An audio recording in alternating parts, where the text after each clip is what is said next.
அன்பு நண்பர்களுக்கு வணக்கம். சோலோ டிராவல்ஸ் மூலமாக திரும்ப உங்களை சந்திக்கிறதுல மிக்க மகிழ்ச்சி.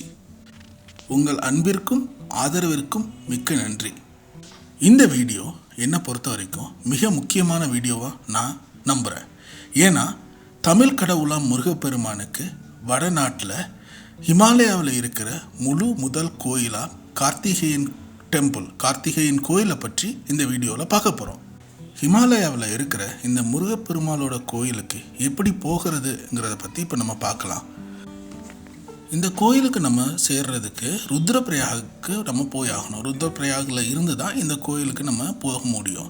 ருத்ரப்பிரயாகுக்கு போகணும்னா நம்ம லாஸ்ட் வீடியோவில் பத்ரிநாத்தோடு முடிச்சிருந்தோம். ஸோ பத்ரிநாத்லேருந்து ருத்ரப்பிரயாக் போகிறதுக்கு 155 கிலோமீட்டர், அதாவது 155 கிலோமீட்டர்ஸ் தூரம் இருக்குது. ருத்ரப்பிரயாகில் இருந்து 40 கிலோமீட்டர் பயணப்பட்டால் தான் கனக்சௌரி அப்படிங்கிற ஒரு கிராமம் வரும். கனக்சௌரி அப்படிங்கிற கிராமத்தில் தான் கார்த்திகை டெம்பிள், அதாவது முருகப்பெருமாளோட கோயில் அங்கே தான் இருக்குது.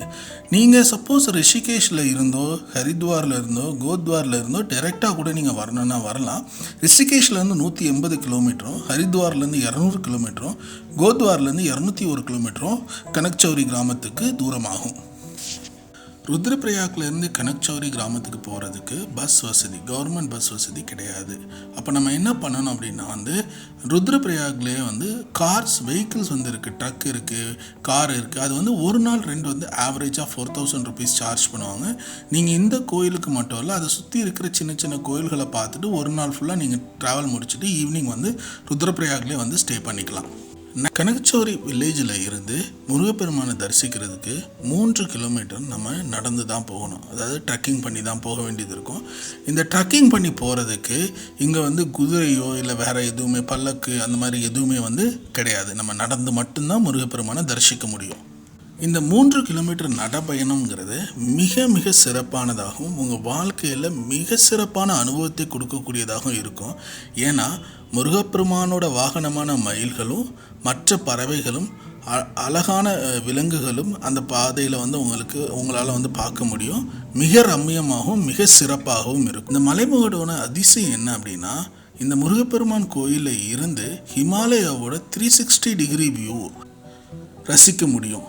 அது மட்டும் இல்லாமல் இந்த வியூவில் நம்ம பார்க்க போகிறது என்னென்னா 21 மலைமுகடுகள், ஹிமாலயாவோட 21 மலைமுகடுகளை நம்மளால் இங்கேருந்து பார்த்து ரசிக்க முடியும். அந்த 21 மலைமுகடுகளில் கேதார்நாத் கோயிலாக இருக்கட்டும், பத்ரிநாத் கோயிலோட மலைமுகடாக இருக்கட்டும், எல்லாமே நம்ம இங்கேருந்து பார்க்க முடியும். இந்த 21 மலைமுகடுகளையும் நீங்கள் கிளியராக பார்க்கணும் அப்படின்னு நீங்கள் நினச்சிங்கன்னா பெஸ்ட்டு டைம் என்னென்னா அக்டோபர்லேருந்து ஜூன் வரைக்கும் நீங்கள் ட்ராவல் பண்ணிங்கன்னா அழகாக பார்க்க முடியும். சரி, வாங்க நம்ம இப்போ முருகப்பெருமானை தரிசிக்க போகலாம். முருகப்பெருமானை தரிசிக்கிறதுக்கு முன்னாடி இந்த கோயிலோட வரலாறு பற்றி நம்ம தெரிஞ்சுக்கலாம். இந்த கோயில் நமக்கு தெரிஞ்ச கதை தான். முருகப்பெருமான் சிவபெருமானுக்கு ஞானம் கொடுத்தார் அப்படின்னு சொல்லிட்டு நமக்கு எல்லாருக்கும் தெரிஞ்ச கதை தான் இந்த கோயிலோட வரலாறும். அது மட்டும் இல்லாமல் முருகப்பெருமான் தன்னோட பஞ்ச தத்துவ உடலில் இருந்து முக்தி அடைஞ்ச ஸ்தலமாகவும் இந்த கோயில் கருதப்படுகிறது. அதனால் இந்த கோயிலில் மூல விக்கிரகமாக இருப்பது என்னென்னா முருகப்பெருமானோட பேக்போன். அதை வச்சு தான் இந்த கோயிலில் வழிபாடு நடத்துகிறாங்க. தமிழ் கடவுளாம் முருகப்பெருமானுக்கு ஹிமாலயாவில் இருக்கிற ஒரே ஒரு கோயில் கார்த்திகை டெம்பிள் என அழைக்கப்படுற இந்த கோயிலுக்கு நீங்கள் ஹிமாலயா போகும்பொழுது வழிபட மறந்துடாதீங்க. மிகச்சிறந்த அனுபவத்தை கொடுக்கக்கூடிய இடமாகவும் இந்த இடம் இருக்குன்னு நாங்கள் நம்புகிறோம். இந்த வீடியோ உங்களுக்கு பிடிச்சிருந்துச்சுன்னா லைக் பண்ணுங்கள், ஷேர் பண்ணுங்கள், சப்ஸ்கிரைப் பண்ணுங்கள்.